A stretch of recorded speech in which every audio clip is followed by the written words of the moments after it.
Esselamu Aleyküm değerli izleyiciler. Eğer siz həqiqətən də İslam'a qəlbiniz meyillənibsə, İslamı öyrənmək və bilmək istəyirsinizsə, bu zaman diqqətli olun. Hidayət olmuş müsəlman bacı və qardaşlarım, onlar onsuz da əlhəmdülillah Allahın rəhmi və rəhməti altındadırlar ki, hidayət olublar. Amma yerdə qalan insanlarımız üçün bu video çox önəmlidir. Diqqət yetirin, bu İslam deyil. Azərbaycana yeni bir cərəyan gətiriblər. Yeni bir İslami baxış gətiriblər. Bunların əsas baxış meyarları İslamda olan təməl prinsipləri öz nəfslərinə tabe etməkdir. Yəni bizim nəfsimizə nə xoş gəlirsə biz onu qəbul edəcəyik, əqlimizin dışındadırsa, əqlimiz onu qəbul etmək istəmirsə, nəfsimiz onu qəbul etmək istəmirsə, biz onu qəbul etməyəcəyik. Bu bilirsiniz nəyə bənzəyir? Qurani Kərimdə ayədə deyildiyi kimi, məyər siz kitabın bir hissəsini qəbul edib bir hissəsini inkar mı edəcəksiniz? Elə isə gəlin görək nəfsanilər kimlərdir və bu nəfsanilərin fitnəsi nədən ibarətdir? 1. Kəlmə-i şəhadəti tam formada demirlər və qəbul etmirlər.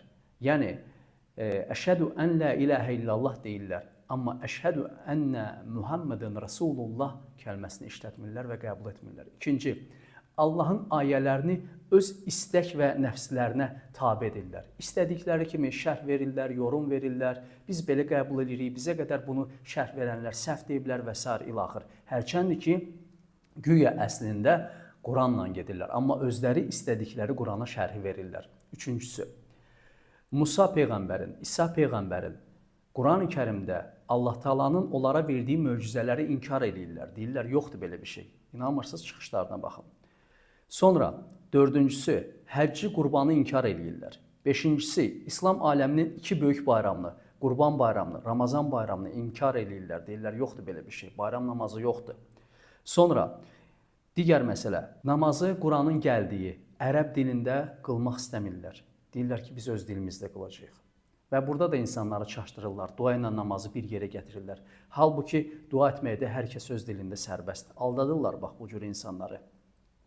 7-cisi, bütün hədisləri inkar edirlər. Bütün, fərqi yoxdur, səhih, həsən, zəif, uydurma, hamısını inkar edirlər. Növbəti, İslamın təməl olan şərtləri, imanın şərtlərini yerinə yetirmirlər.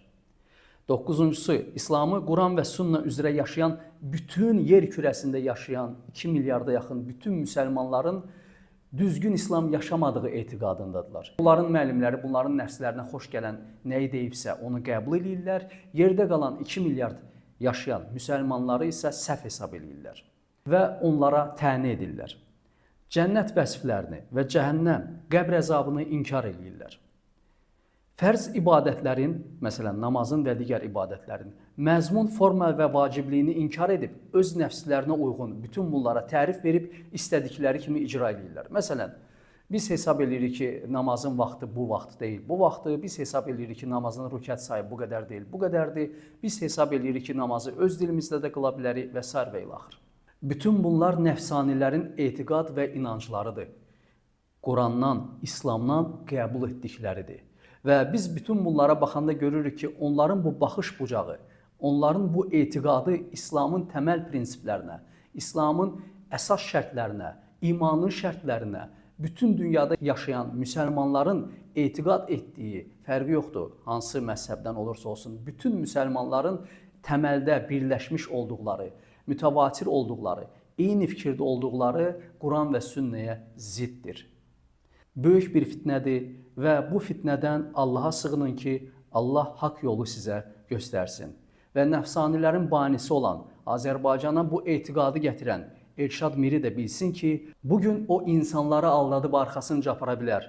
Amma Allahı ki aldada bilməyəcəksən və Allaha and olsun ki, bu dünyada etdiklərinə görə, insanları saptırdığına görə, insanların nəfslərinə xoş gələni söyləyib, nəfslərinə ağır gələni onlara daha da ağır formada çatdırmaqla insanları İslamdan uzaq tutduğun üçün vallahi, billahi, tallahi Allah qarşısında cavab verəcəksən. Bizə yox, hesabın Allaha olacaq.